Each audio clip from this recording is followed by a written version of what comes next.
Bonjour à tous, bienvenue dans cette nouvelle vidéo. Une nouvelle vidéo dans laquelle je vais vous donner des nouvelles. Plusieurs m'ont demandé pourquoi j'étais pas tout de suite parti en voyage dès l'acquisition du véhicule. Comme je l'ai déjà expliqué, il y a un temps d'adaptation avec le véhicule que je découvre.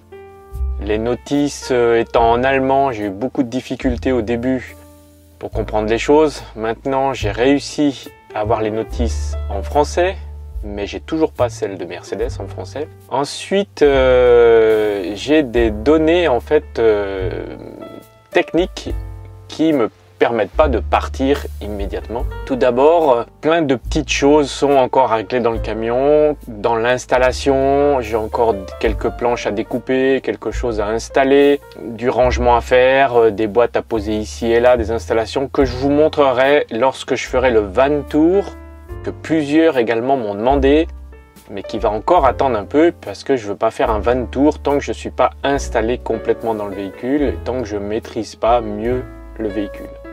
Donc ne vous inquiétez pas, ça va venir. Je vous demande juste un petit peu de patience. Je dois également retourner à Zurich. J'attends une date en fait pour retourner chez Tartaruga parce qu'il y a eu des serrures à changer en fait sur le véhicule, les serrures supplémentaires en fait. Les clés ont été garées donc ils doivent les changer. J'attends encore quelques éléments qui doivent arriver de CS Reisemobile en Allemagne qui doivent être encore ajoutés au camion. Et puis, comme je vous l'ai déjà expliqué, il y a encore ce projet d'installation de matériel qui manque. A priori, ça va se faire avec Offroad, dont j'attends toujours l'offre pour l'installation du treuil, l'installation du deuxième réservoir à carburant, l'installation des amortisseurs, les ajouts de blindage dessous, plus quelques protections à droite à gauche. Probablement que ça devrait être fait vers avril-mai. Bien entendu, j'ai l'intention de bouger avant. Pour le moment, je tourne autour de Genève, on va dire à 200 km à la ronde autour de Genève, ce qui me permet de tester le véhicule, de pouvoir prendre des petites routes, des petits chemins, beaucoup de chemins, comme vous allez le voir dans cette vidéo, et de voir ce qui va pas, de m'adapter, d'essayer de comprendre les choses, de chercher des solutions pour le rangement. Dès le départ, je me suis aperçu que lorsque j'étais dans les chemins, bien tout bougeait dans ce camion, ça faisait un bruit énorme. Donc j'ai mis de la mousse dans les placards pour éviter les bruits, pour éviter aussi les frottements, pour éviter que les choses s'abîment, et que les meubles s'abîment aussi. Bref, toutes ces petites choses prennent du temps. C'est très difficile de filmer tous ces petits détails, mais promis, je vous ferai un van tour complet avec les explications. Je vous dis, j'ai encore pas mal de petites choses à voir. J'espère quand même pouvoir bouger un petit peu. Février, mars, avril, j'aimerais quand même rouler un peu plus. J'ai fait que 2000 km depuis que j'ai le camion. Peut-être ça peut vous paraître beaucoup, pour moi c'est ridicule. On verra par la suite. En tout cas, je vous invite à prendre connaissance de ce qui suit dans cette vidéo. Des balades avec azimut sur des petits chemins, des points d'interrogation, des questions. Et j'espère que vous allez pouvoir me répondre en dessous de cette vidéo. N'hésitez pas à commenter, n'hésitez pas à donner des explications, à me donner des tuyaux, parce que comme vous avez compris, moi je suis une novice en fait, dans ce qui concerne le off-road, rouler sur les pistes avec un 4 roues. Eh bien, c'est pas mon habitude, hein. Je suis nouveau dans le 4 roues, on va dire, puisque je viens du monde de la moto. Donc n'hésitez pas à me donner des conseils. Beaucoup déjà m'ont conseillé, beaucoup m'ont donné des adresses, des petites astuces, des tuyaux. J'ai suivi certains, vous allez voir. Merci pour tous ceux qui collaborent à l'évolution du projet, tous ceux qui participent aussi à l'évolution de la chaîne. Avec les abonnements, merci pour tous les abonnements YouTube dernièrement. Merci pour tous les abonnements à Instagram dernièrement. Si ce n'est pas encore le cas, eh bien n'hésitez pas, vous pouvez toujours vous abonner à la chaîne, activer la petite cloche pour être informé des prochaines vidéos. N'oubliez pas de mettre un pouce bleu et puis de commenter de manière positive et constructive dessous cette vidéo. Merci beaucoup, bon visionnage. Il a fait très froid cette nuit-là, mais je trouve que le gel sur le capot d'Azimut donne un style assez sympathique, avec ces petites perles sur le logo de Encore sur la route. J'ai trouvé ça vraiment magique et magnifique. Et j'en ai profité pour faire quelques photos que je vous présente là, devant ce paysage sur les Alpes embrumées, ça donne un effet que j'ai trouvé vraiment très beau. Je me suis déplacé vers Chambéry, chez mes amis Ketz et Pierre, qui m'ont conduit sur un spot absolument magnifique, avec des routes où il fallait vraiment un 4x4. Et Azimut s'est très bien comporté en suivant le petit 4x4 de Pierre et de Ketz.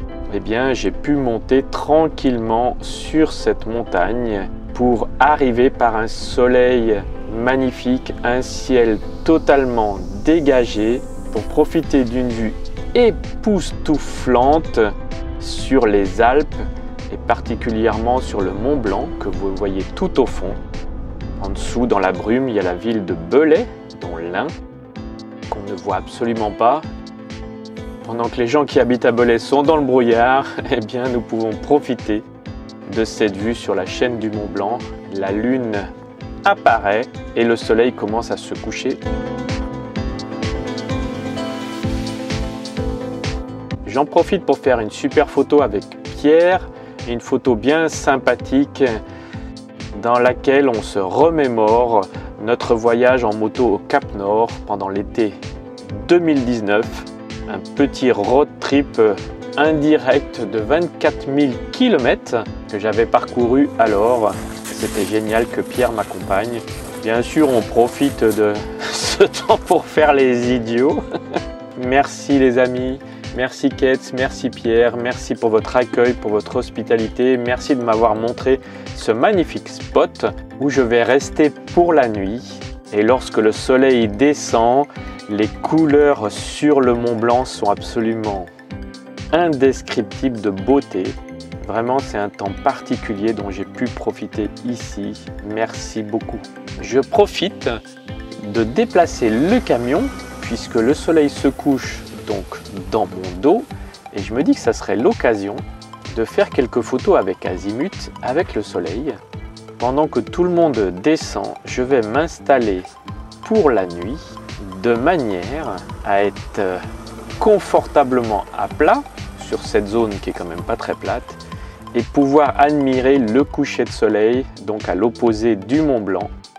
Regardez comme c'est beau, le ciel bleu, le jaune, orangé, rouge du soleil et Azimut qui est là, tout prêt pour la nuit. C'était un temps de silence, un temps privilégié, un temps idéal pour la méditation, un temps idéal pour se ressourcer, pour recharger les batteries, en regardant ce soleil se coucher et Azimut s'assombrir. Progressivement, le soleil a laissé la place à la lune et c'est alors que j'ai décidé de me coucher et de profiter de la couette bien chaude et bien douillette de mon lit. Le lendemain matin, la brume est toujours là, encore plus épaisse qu'avant, mais le Mont Blanc toujours présent, toujours majestueux, toujours magnifique. Je fais rapidement un petit brin de toilette dans ma salle de bain, petite, mais très fonctionnelle, vraiment très pratique. Je vous la présenterai plus en détail dans une autre vidéo.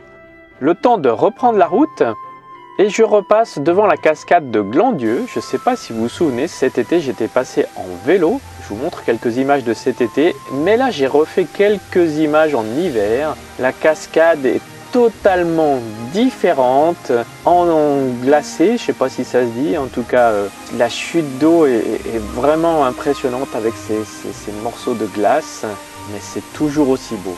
Un autre univers, absolument personne sur les lieux tellement il faisait froid, mais je suis content d'être repassé pour avoir vu cette cascade en hiver. Quelques kilomètres de route me conduiront dans les chemins parce que je veux tester Azimut encore davantage dans les chemins bien sûr, mais j'aimerais voyager le plus possible par les chemins et je m'aperçois très rapidement que rouler dans les chemins c'est très agréable. Le voyage se fait tranquillement, le voyage se fait doucement, mais c'est assez agréable et j'aimerais vraiment faire des centaines, des milliers de kilomètres, pourquoi pas traverser la France par les chemins. malheureusement, le GPS que j'ai ne fonctionne qu'avec les routes, c'est-à-dire dès que je suis dans un chemin, il me renvoie sur la route. Les enchaînements de chemins sur les directions sont compliqués à suivre sur les cartes et sur les applications que je possède. Mais je me suis dit que parmi vous, il y a sûrement des gens qui ont l'habitude de rouler dans les chemins. Probablement des gens qui, comme moi, ont eu l'idée ou ont l'idée de se balader uniquement sur les chemins ou principalement par les chemins et qui doivent avoir des tuyaux d'application ou des tuyaux de GPS abordables. Je dis abordables parce que j'ai trouvé des choses qui sont vraiment hors de prix, ou des roadbooks également abordables que je pourrais utiliser en fait pour voyager sur ce type de chemin, parce que j'aime vraiment beaucoup me balader sur ces petites routes, sur ces pistes, qu'elles soient goudronnées ou pas. Là évidemment j'ai mis la priorité sur des chemins plutôt pierreux, plutôt en terre très tassée, parce que j'ai pas envie de m'enliser dans 2 ornières. Je n'ai pas encore le treuil, je suis tout seul, j'ai pas envie de ressortir les plaques de désensablement dans la boue pour pouvoir sortir azimut des ornières dans lesquelles je pourrais les mettre. Malgré ça, ces petits chemins sont vraiment très agréables. Ça m'arrive de traverser des fermes. Je reste sur des chemins qui sont ouverts à la circulation, des chemins qui comportent aucun panneau d'interdiction, aucune restriction, aucun panneau de propriété privée. Donc voilà, si vous avez des tuyaux, vraiment je suis preneur, mais même plus que preneur. N'hésitez pas sous cette vidéo à me donner des informations, à mettre des commentaires positifs qui m'encouragent à poursuivre. Et je trouve vraiment majestueux de pouvoir visionner azimut qui sort comme ça du brouillard, on dirait de nulle part. Ça donne un effet magique, je dirais. Parfois la vue était magnifique et parfois complètement dans le brouillard sur ces petits chemins de pierre.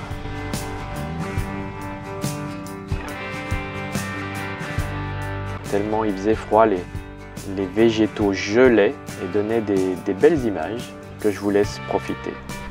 Je vous invite bien sûr à me suivre, à suivre mes aventures sur ces petits chemins, sur ces pistes, que ce soit en France, en Suisse ou plus loin en Europe, et pourquoi pas encore plus loin lorsque ce sera possible de se déplacer plus librement, de pouvoir regarder ces belles images de ce véhicule, ces beaux paysages.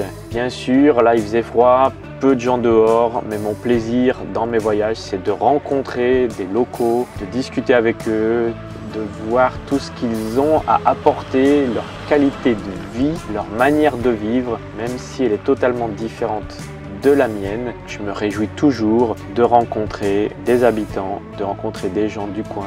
C'est toujours un plaisir de découvrir de nouveaux paysages et de nouvelles cultures. Et je vous invite à suivre mes aventures. Voilà, j'espère que cette vidéo vous a plu. Merci beaucoup de l'avoir regardée jusqu'au bout. Comme d'habitude, si vous n'êtes pas encore abonné, abonnez-vous, bien sûr. Likez la vidéo, commentez de manière positive, aidez-moi à progresser, à avancer.